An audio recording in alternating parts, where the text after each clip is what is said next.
Hey, young world. We are back here once again on Crate Diggers. My name is Verbz, and I'm here with Steez. And we've got one for you today that was probably got to be considered one of the greatest rap songs of all time. Easily. It sets the tone of the early 90s for that East Coast rap. And I got a couple different versions of it down here, but the one we're going to play today is this very special Come on.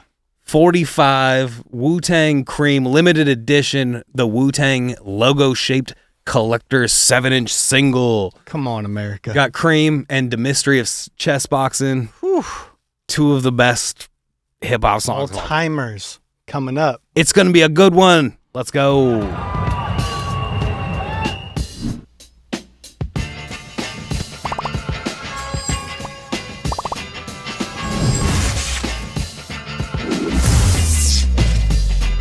Crate Diggers.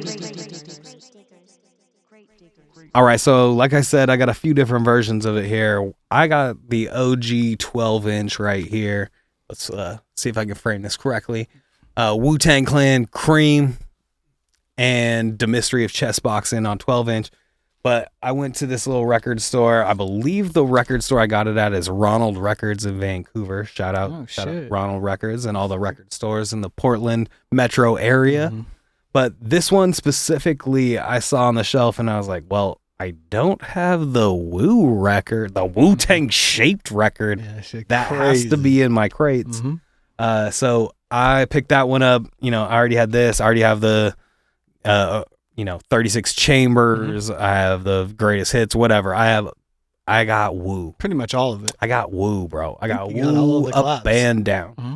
So, Steez, I'm a little parched. I'm going to take a little sip here. Oh, good idea here. Oh, boy. Hits. What are we sipping on? All right. So these are vintage cans. That's right. These say Portland Water. The company is now Portlandica. That's right.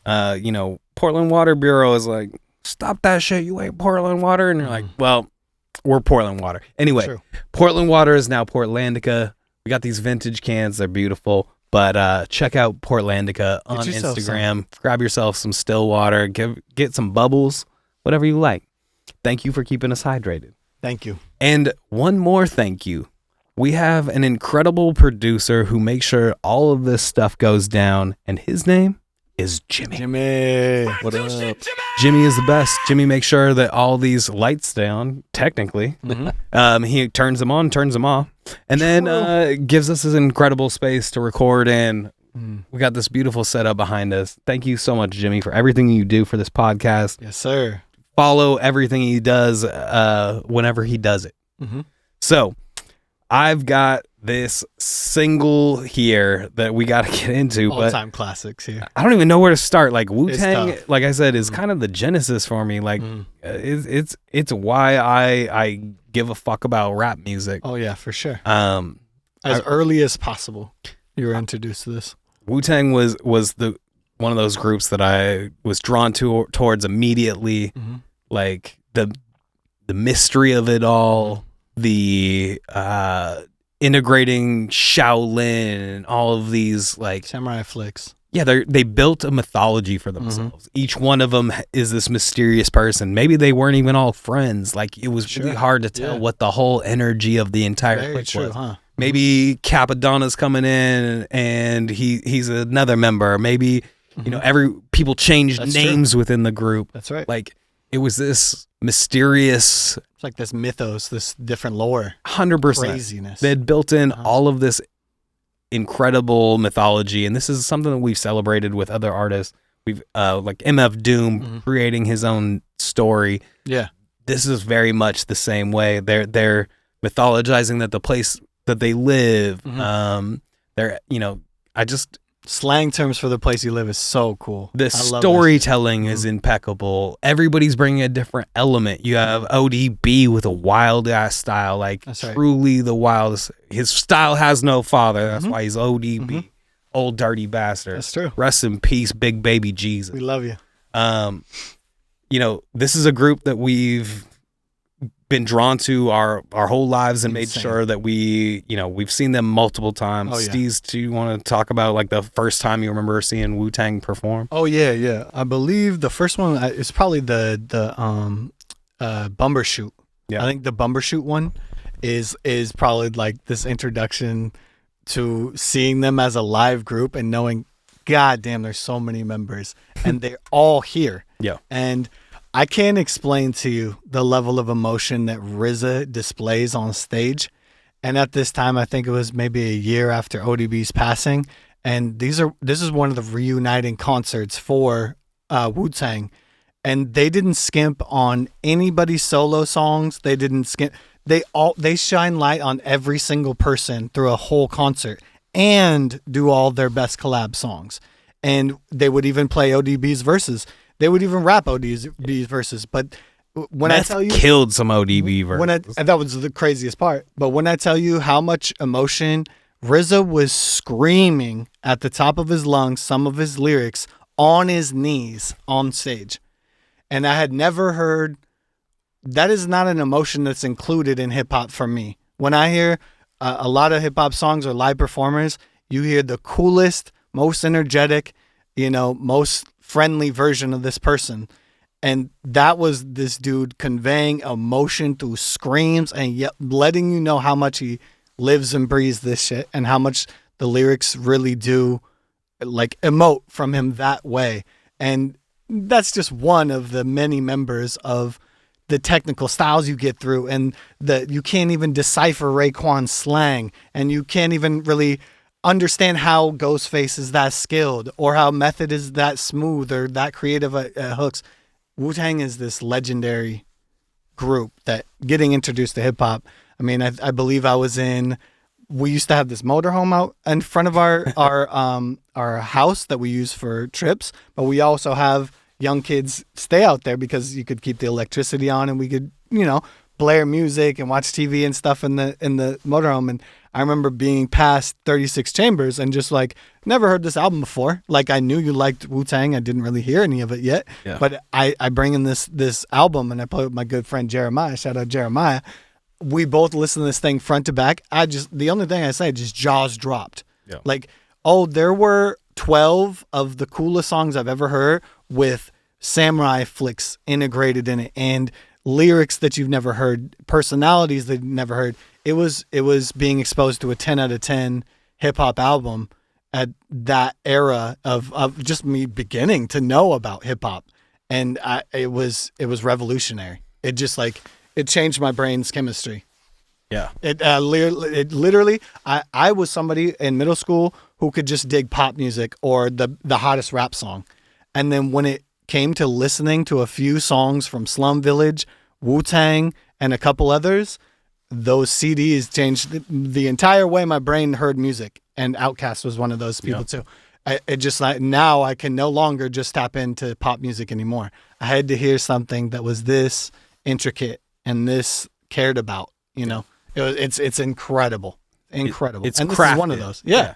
It's all of those things that we've talked about where incredible producers are collaborating with artists, but also integrating the things that they care about. Their identity through those things. Yeah. These things that were peripheral to hip hop, but then end up making what hip hop is. So. Oh yeah. And to be so into your thing unapologetically, and I would have to assume a lot of people in New York or in other parts of the culture were like, that's nerdy. Well, and when it represents, kind of the self-defense and the protection of violence and the trying to be zen about your situation, it has so many meanings within its own culture, but it is still like Japanese samurai culture. Well, and we grew up loving like kung fu and kung fu flicks and like even the show Kung Fu and those things and martial arts movies. And we both grew up playing chess. So it's this weird integration of that, the Shaolin intellectual and side thing with the chess, the flying guillotine and all that, but also with chess and being smart and talking about, astrology and astronomy and it was just interesting how it all comes together for them, and they craft some of the most poignant hip hop songs of all time that still mean something to the world today. And what's so crazy is there is, I know it's a lot of it's fictionalized too, but there's a show about the Wu-Tang story, and the way in which people are doing absolutely everything with nothing is this insane. He is 18. He's like wanting to be more of a DJ. RZA is trying to get his name out there, and the amount, exactly the amount of people who connect with him through his just low beat machines, and the amount of people he meets through his life, they're just walking in and creating this stuff after being inspired by him. And that notion of people going to the same person for this like unique sound and this unique idea that you can craft something that's also Kung Fu inspired with this producer, that's something that doesn't exist outside of Wu-Tang. Well, I think about it, even within our small clique of like people going to go see Laws and go record with Laws Spoken or Calvin Valentine. Yeah. It was like we bring these people together from different elements, and then somehow the music comes together in this space. Yeah, now there's 8 people collaborating on the same sound with the same idea. Yeah. And that collaboration and that cohesiveness makes art a lot more palatable. You can like really understand where someone's coming from when they give you the details. Let's get into some of these details. Go, man. This comes from 1993's 36 Chambers. Cash Rules Everything Around Me kind of originates with Jimmy Spicer, who's this rapper from the 80s who had a song called like Money Dollar Bill Y'all or something like that. Sure. So this is where this phrase comes from in hip hop. But they take it, and it's not just like an anthem like, yes, we love the cash rules everything around us. It's a fact. It's just a statement of what it is. It's life. And this song, it's RZA's production here. You got the Charmel's sample. The song is called As Long As I've Got You. Wait, before we go any further than that, I think most people can agree that's like the best piano sample. It's an incredible sample. It's like the best one. It really truly is like.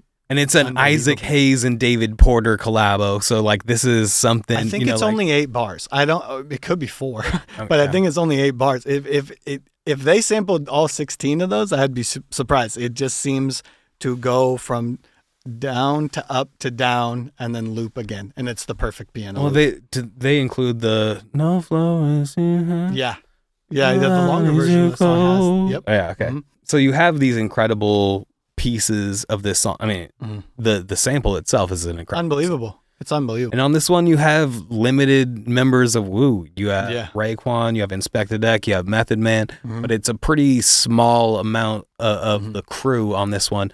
But it ends up being this like anthem forever. This is one that could play in every hip hop show you ever went. What's so amazing is like they're picking the perfect 3 people. The guy they knew would make their hooks like world renowned was Method Man. They knew that. He has the charisma of probably the highest charisma in hip hop. Then you have Raekwon, who crafts lyrics, just absolute craftsmanship. And then Inspector Deck is timeless. And he's like this, like I was talking about before the show, he's like this timeless rapper that you can quote. And you said the intro to his lyrics are insane every time. Yeah. Hard hitting. But the quotes that come out of Inspector Deck, man, I think almost every single one of them has been sampled as a hook on another song. Yeah. It is this insane level of like timelessness that they were able to achieve on this song. It truly, like, I can't hype it up enough. It is probably up there in those top, any list is going to include it in the top 25, most likely. It's this insane achievement, but like they casted the perfect 3. Well, and it wasn't even supposed to be like a big single form. It was like Protect Your Neck was definitely one of the ones that they're like, well, this is it. But I guess I haven't even really talked about my personal connection. So I think my first time hearing is probably, early 90s, like probably closer, like 93, 94 is probably when I first heard it. But I didn't get the album until I was in like 7th or 8th grade. I Yeah. remember going, I guess it was in 8th grade because I was in DC and I was on a trip and I went and picked up the CD. And I remember walking through like William and Mary College and went to the local, record store and picked up this on CD. Yeah. But it was something that was already playing, for years around me. So it was like I knew this stuff. It was just like I needed my own copy You of it. didn't have it. And so It's explicit lyrics. this is a group that inspired me to dig into all kinds of different things in hip hop and really dive all the way I in. read the Tao of Wu. I've watched Shogun and Assassin. I've watched The Seven Samurai. We've watched so many of the Wu. Anything that they've put me onto is I just fully watched all of it. It wasn't like, I might check it out. Yeah. I just did it all. So then after I become a DJ, I end up getting to open for Wu with Incredible Majestic. story. Incredible And stories. Yeah. I remember sitting on the sideline with the crew and just backstage with Deck and crew. It was a hell of a night for me. And then along the way, I've gotten to open for Ghostface, and then I got to DJ for Raekwon. I want you to break that down too. Just explain what does DJing for Raekwon mean? All right, so he's coming to town and he needs a DJ, and what was wild is it's right after Prodigy has passed away. Yes. From Mobb Deep. Legend. Another artist I got to perform with and gave us a lot of love. I end up getting asked to be Ray's DJ for this show, and they hand me a hard drive with the beats, and I'm grabbing everything. Literally everything. Yeah. I don't care what's on here. Copy, paste, all, save, double that file. Hello. Yeah. And so I grab all the instrumentals, and it's wild to think I have all these RZA instrumentals that aren't all out in the world. And then he then requests, we got to do a tribute to Prodigy, who's just passed away. So let's just do a Mobb Deep medley. I was like, okay, I guess I'm gonna make that happen. So now he's been asked to be Raekwon's DJ and do a Mobb Deep medley. That's not a typical job for any DJ. And then also his manager is this big ass dude, and he's standing next to me the whole time, and I'm not used to having people standing behind me while I'm DJing. So this is a whole other level of settling in and trying to be comfortable. And also, I can't fuck up Raekwon's set Ever. I will not be the one to do that. Ever. So I come, and he was like, all right, we'll do that, late in the set, and we'll do it like this, and everything's in this order. No. Immediately he Changes fucks it all. up. Not fucks up, but he changes the order, and he's like, we're doing this now. So I'm switching and just trying to keep up with the And he said he nailed the medley. Nailed the fucking medley. That's It was right. impressive. I can't believe it all came together so well. Went through things, hook into something, hook, into verse, into hook. It was very important. And you probably felt that moment was I felt the pressure, and I'm not gonna lie, the set was 46 songs. Yeah, I remember this. I remember this story. The fact that he had you run through things and then be like, yeah, that's the only verse I'm gonna do on this one. Right. Next song, and then boom. Yeah. So that's insane work. And it was not like we spent a lot of time prepping and going over things. I didn't even really meet him until we're about to get up and do respect the thing. that he could even ask that from somebody. 'Cause True. That's an insane. That feat. was I could have fucked all of it up. So That's a legendary that moment. was one of those ones where I feel like I stepped up and did the thing. Well, that it you're came full supposed to circle. do. It came And full it was circle. I got to rap the bars along with them on stage. So You songs wanted. I've been singing you wanted my to whole get life. involved with hip hop. Yeah. You started being a DJ, and then you got to back up the dude whose lyrics on this song. Yeah.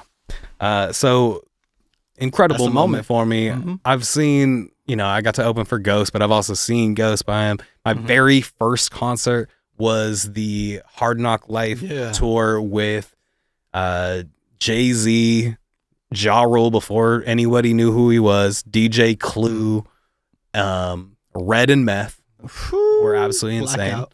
And DMX, which is absolutely an insane show to see for your first show. So no wonder I was pretty inspired. undeniable. Also, this is in the prime of this is probably His 98, careers. Yeah. 99, something like that. So this is when DMX is just blown shit out of the water. Had 2 incredible albums come Massive. Hard Knock Life Volume 2 was huge. Red and Meth Blackouts out. Like, it is a ludicrous time for this music, and it truly inspiring. Shout out Joe Kassler, who I went to that. Yeah, that's right. You did. And my boy Michael Briggs and the whole crew that were there too. So these are the people who I remember rapping these songs with and listening to these songs with. And so getting to be on stage and do some of these songs was incredible. So, and this was one of the songs that we did. So absolutely, dude.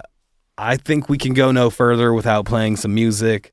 This one, of course, is produced by RZA, aka Prince Rakim.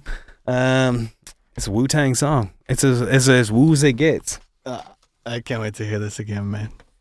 So it might have been like 3 days since I've heard it, but all right. So turn it up out there. You go and like and subscribe. You tell us what your favorite Wu-Tang song is, and we'll get into this one right here. This is bigger. This is one of the biggest songs. This is a historically great song, even outside of hip hop. Storytelling 101 right here, and perfection. Telling some truth. You ever heard a perfect beat? Let's go. This is it. I promise. I give a lot of producer feedback. This is a perfect beat. Look out for the cops, though. Cash fruit. I love the skipped vocal at the beginning there, that like sped up record hits. Niggas got garbage down the way. Word up. Ray's talking shit. Everything around me. Cream it. Yeah. The fake intro. Shit out. Stop. Cash. Hold up. Cash rules everything around me. Cream, get the money. Here we go. Dollar bill, y'all. Yeah, I grew up on the crime side, the New York Times side. Staying alive was no job, had second hands. Moms bounced on old mans. So then we moved to Shallon Lane. I don't know how we'll just not rap along to this whole thing. It's too hard to not do that. I begin to G York was drug loot. And let's start it like this, son. Rolling with this one and that one. Pulling out gats for fun. I'm really trying to hear like the story of it while I'm listening to this It's how it starts early. Making my way on fire skates. No question, I was speed for cracks and weed. The combination made my eyes bleed. That's crazy imagery. Yeah. Sticking up white boys on board.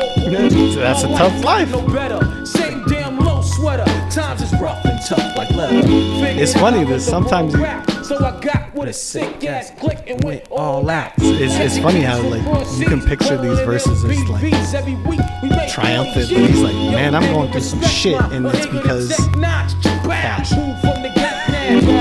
Everything around me. Get the money. Dollar bill, y'all. Cash rules everything. You got a perfect phrase. You got this new thing saying cream. It's perfect. Survival got me bugging, but I'm alive.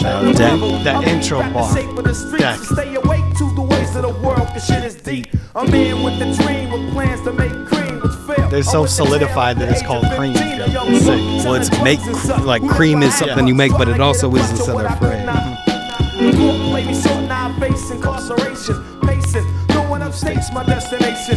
Handcuffed and back of a bus. 40 of us. Life as a shorty shouldn't be so rough. Again with the sad themes though. This is the like I was talking to some friends the other day. Like we were discussing Mad Villain because we've been talking about Mad Villain and Doom and shit for so long.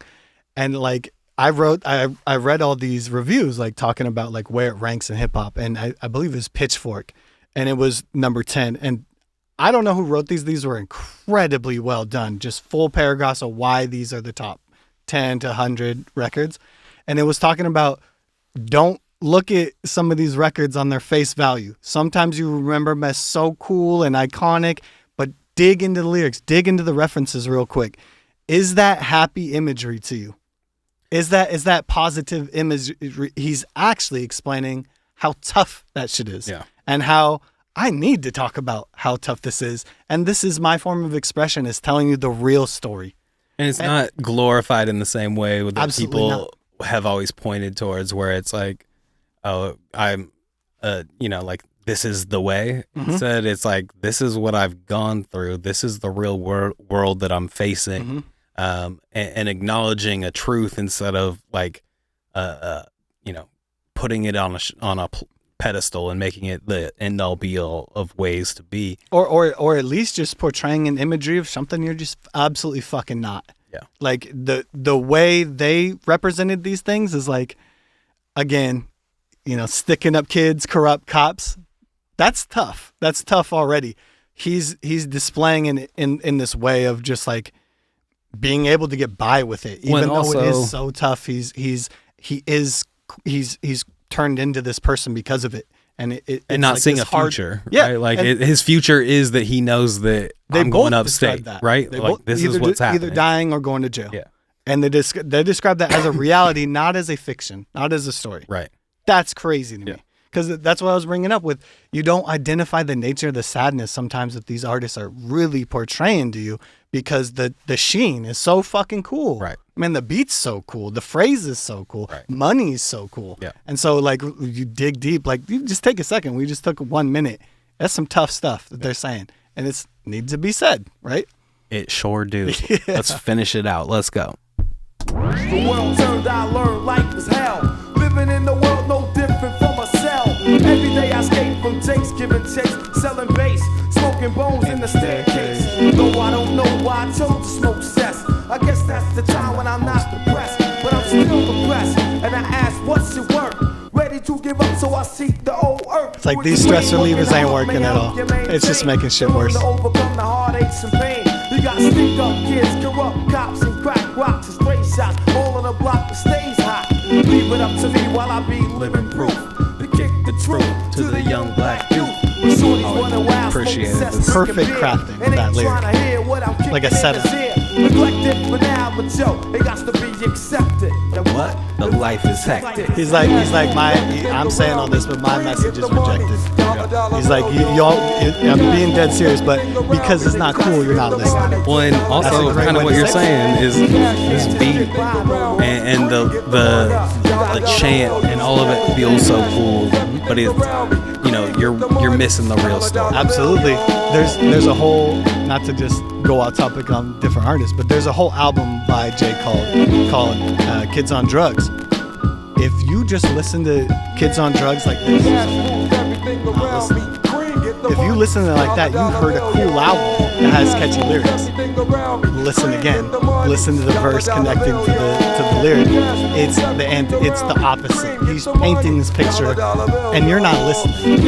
Oh, that Lil Pump song is even more poignant now that Lil Pump is not on the radar of anyone. It's true. Like Cole pointed it out what it was going to be. I mean, there's a lot of situations where Cole has pointed out some stuff that has been said that should have been said a while ago. But I just love like this level of lyricism, this level of like storytelling. That it sets it apart from most other tracks in hip hop history. It just has this purity and simplicity and a perfect loop and two perfect verses and one very unique phrase that this brings it all together.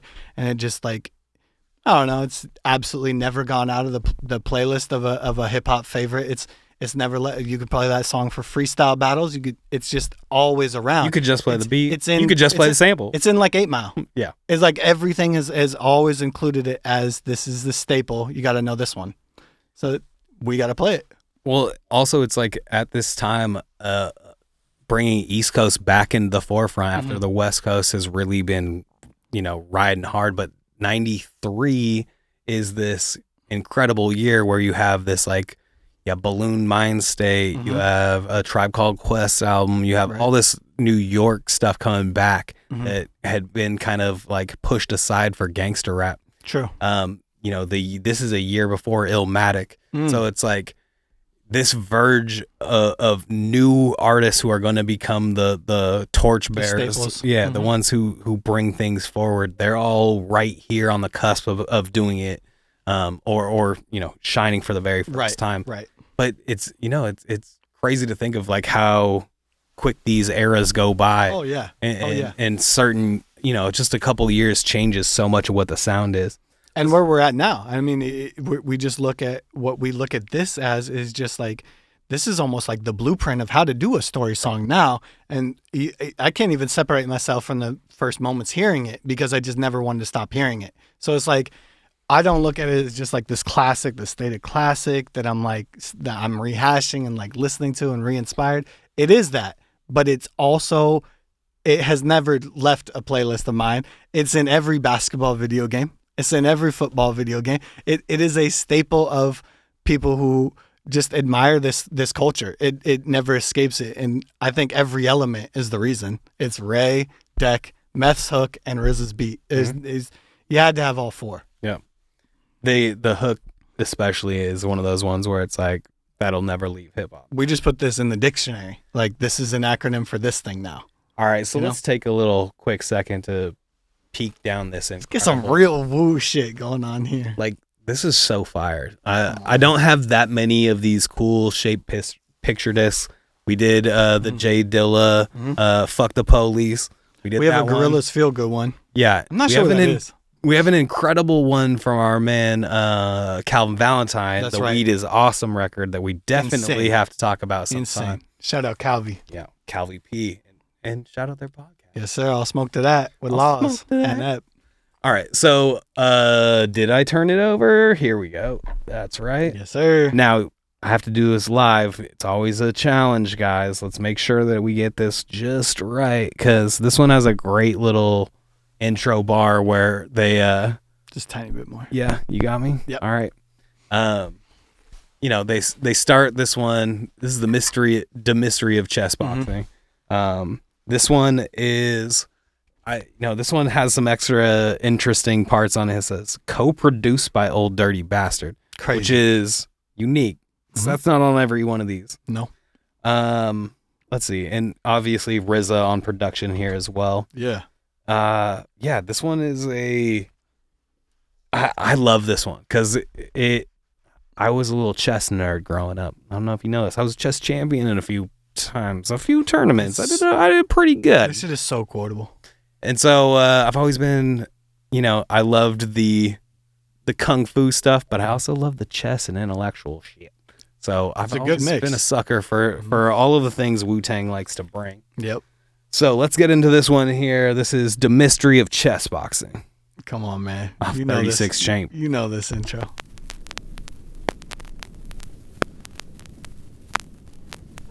A game of chess. I guess it's Enter the Wu-Tang 36 Champ. You must think first, right? Before you move.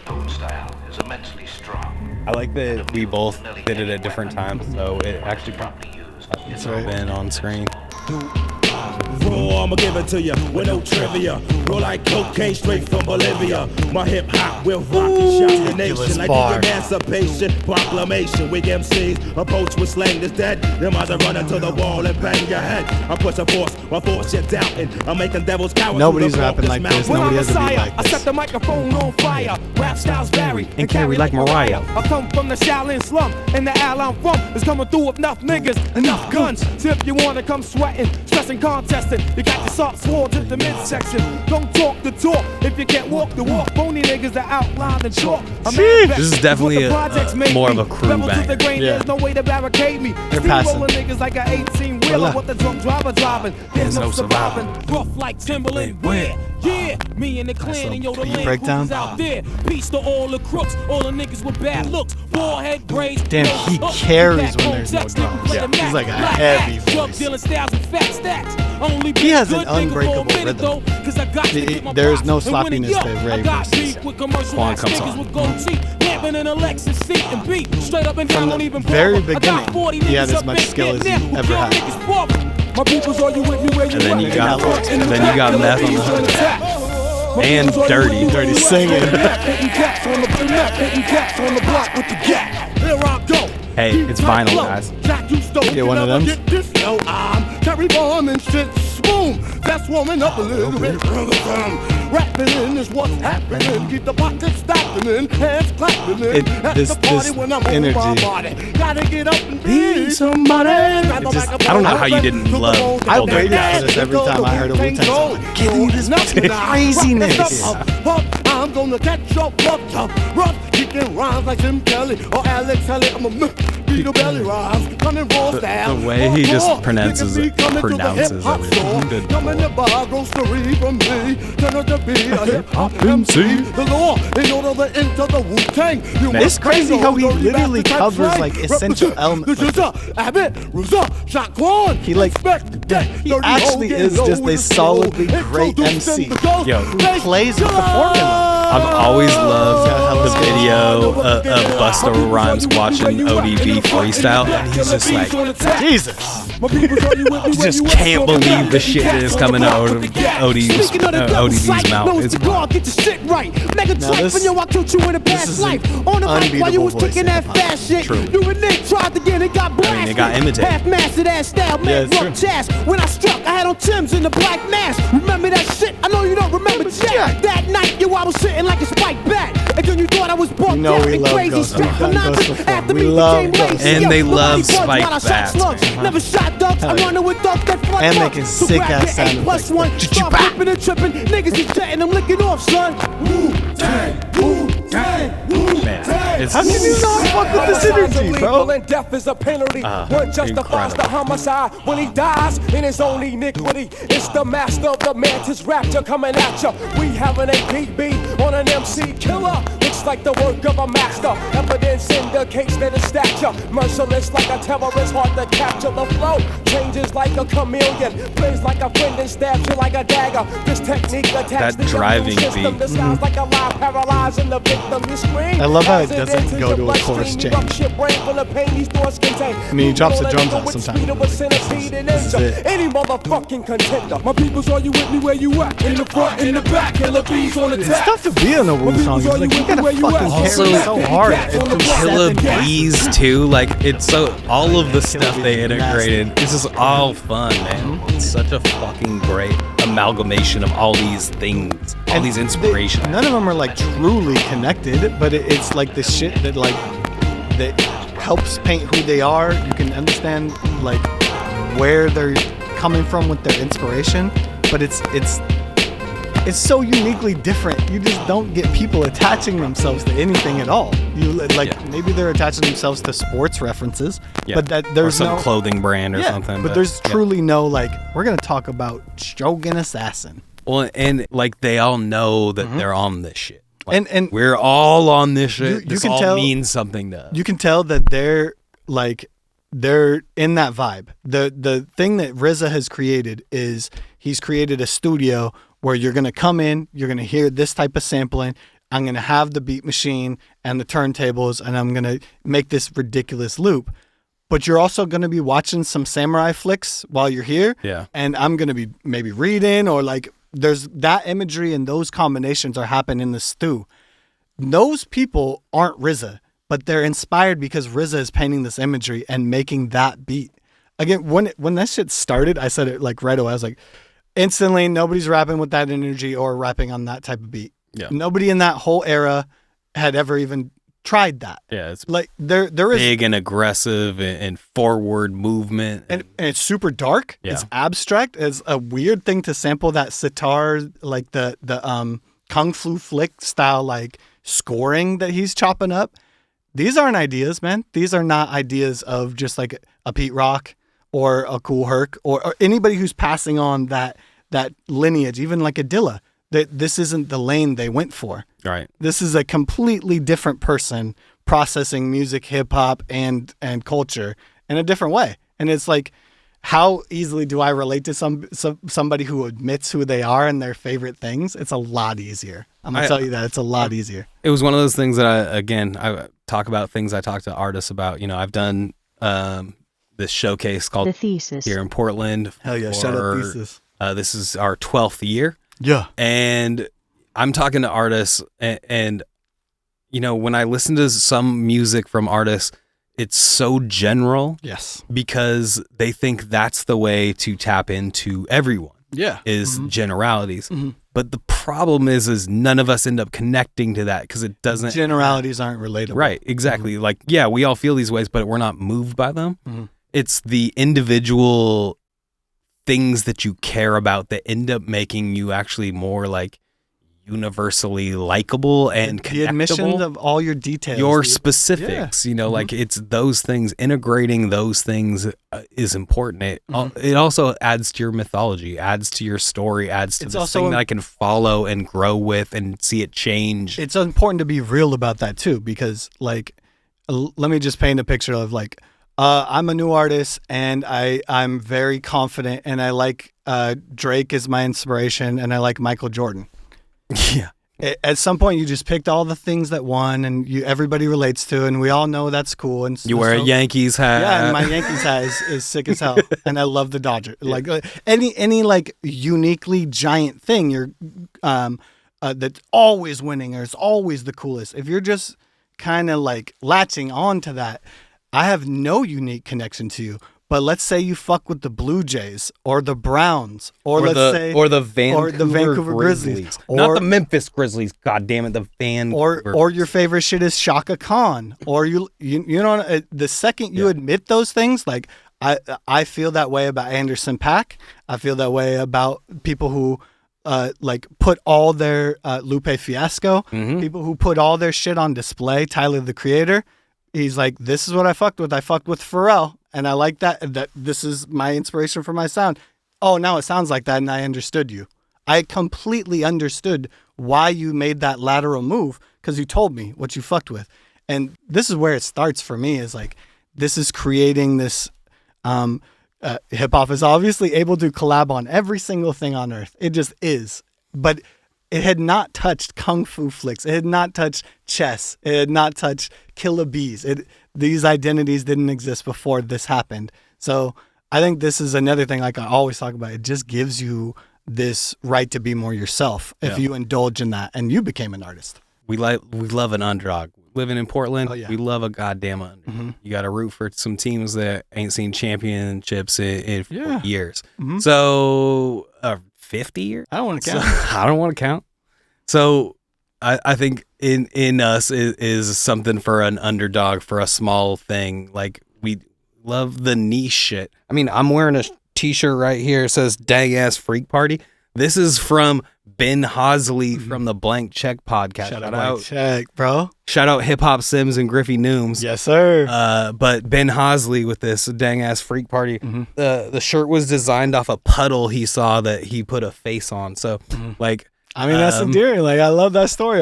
His buried jeans, he buried jeans. He has 2 pairs of jeans that he put out in the dirt and sells them for like $1,000 a piece.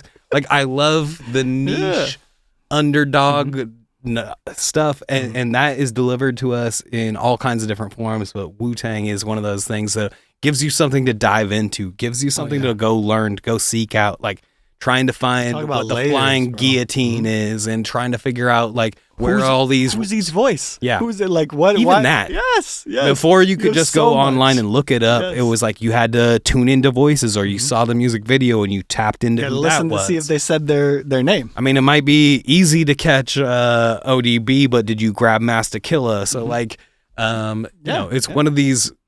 Yeah, there's so many things to dive into with it that it opens up new worlds for you, and I think that's why both of us are here. I mean, it's also so the worlds that they opened up are just like the coolest fucking cultures, and you like dive into, especially like this same thing with like Doom. I'm diving into comic culture now. Right. I'm buying literal Doom comics because I want to know about the story of Doom. Yeah. It's Dr. Doom. It really like just. We're not the only ones who feel this way. Wu-Tang and MF Doom are royalty amongst hip-hop. Yeah. You talk about them and everybody's got their album, man. I have that on vinyl, and they will spark up telling you that they've got food on vinyl and that they've got 36 chambers. Like, it is something where I even know friends who just kind of like pass the CD around like, oh, can I have that for a few months? That's how important these things are to each other, people in this culture. And I love talking about Wu-Tang, man, all day, every day. So Wu-Tang forever is for the children. There are scales out there that weigh things. There are scales that fish scale from my boy from Ghostface Killah. But the most important scale in the universe, of course, America's is favorite segment. Bopability. So, Steez, tell me how you feel, what you think. What is the movement? What is the noise? Does C.R.E.A.M still bop? Yeah, this goes in. It's instantly in the top 25 hip hop songs of all time. It's on one of the top 10 hip hop records ever created. It lives in its own element, in its own zone. They made new and more clean and different versions of albums, a lot sharper and more mature and different. But this is like 18-year-olds saying exactly how the fuck they felt in that environment with nothing. Yeah. It's just so easy. I mean, looking at the vinyl, like this alone, like you can just look. I mean, this graphic shows you what they're fucking with artistically. You know what I mean? Like, there's nothing on this. There's no flashiness. There's no money. There's no budget. This is existing because a crew of people got together and fucked with the same ideas, and they ended up crafting something that will never be stopped playing. There's Can we just talk real quick about how incredible the logo is? It's perfect. There you go. Another additive. It's one of the best logos in logos. Mm-hmm. I don't know who made that, but you're incredible. You did fucking nailed it. It's insane. Nailed it. And here you can see we still fucks with it. Ridiculous. Man, for me, the Mystery of Chessboxing. Chessboxing, that's like one of those classic crew songs that it's a perfect staple within the album. It also has some crazy bars if you just break down individuals, especially like Deck. There's some crazy bars in there. It doesn't hit as hard to me as like Wu Tang Clan and got nothing to fuck with. That there's other songs that they do even better on the same album, but this one, that fucking sick ass intro with the chess boxing and like calculated moves and stuff. And as a kid, I'm fucking losing my shit over how sick that is. It's just like it's so badass you can't describe it. Like, especially I think this is something that if you are a teenager, or let's say you're just peeping this right now, this is something that can draw you into uncovering the layers of hip hop as a whole. You'll now want to know much more because you found something so fucking cool. You know, that's what I did. Yeah. That's what happened to me. With C.R.E.A.M for me, I think it can go into absolutely any hip hop playlist you ever put together. It doesn't really matter. It could be, 2026 music and then drop into C.R.E.A.M. It'll still work for you. Mm-hmm. The Mystery of Chessboxing, I believe, is one of my favorite ones to see live, just because like it has this like crowd stomping, like marching momentum on it, and everyone attacks it so hard that like you get all the flavors of the crew. Like there's all kinds of different energy on this song. So having each one of them come out and do their verse and how that works on stage live, like the buildup of the boom, bop, that's true. Bop, and they're short, quick attacking verses, and they pass. And everybody knows as soon as the and they break into the, you got to think twice before you move. Yeah. Like everybody's ready for it. That's like it is one of these moments where the crowd is like excited because they know what's next. So like I'd say even in bopability's sake, this one is even better live. Which that's is a good point. An impressive thing to do on a song that's so incredible already. The whole album is obviously worth going. We gotta run it someday and playing it all the way through. Like, please go do yourself a favor and do us a favor by liking and subscribing to the podcast. Leave us a message with your favorite Wu-Tang song. You tell me. Wu-Tang is for the children, all right? When did you first hear about Wu-Tang? What was the song? Yeah, what is it that grabbed you about Wu-Tang? Or what is it that's never let you connect to them? Tell us why you haven't connected us. I don't know. Maybe there's some people out there who just don't feel it. Don't vibe with it. You can tell us that too. You don't have to be afraid. You can say that to us. Yep. But if you love it, which I think you might. We know you do. Let us know that too. And let us know which other Wu-Tang songs you want to hear on this show. We got more Wu-Tang. I couldn't begin to describe how much Wu-Tang vinyl is in my crates out here. The crates are deep and they are never ending. That's right. Steez, we got to do one more thing before we get out. We only have a few more records in this pile here. Do you have one that you want to pull, or should I pull out this last one in the stack? What's this last one? Last one in the stack. So we're going to go from New York Mhm. to the islands and New Jersey. We've got, Famous group member himself yo, from the Fugees. from the Fugees, but also with the Refugee All-Stars. That's right. And, you know, we have to shout out someone we just recently lost. John Forte is on this one. Rest in R.I.P. peace, John Forte. Yeah.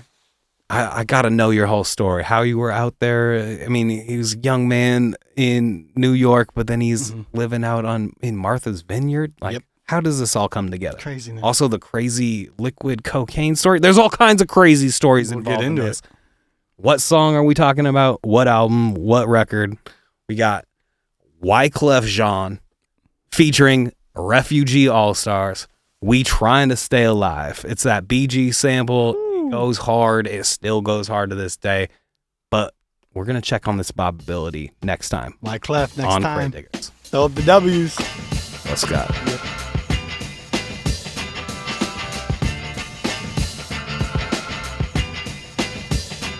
Crate Diggers. And tell your mom.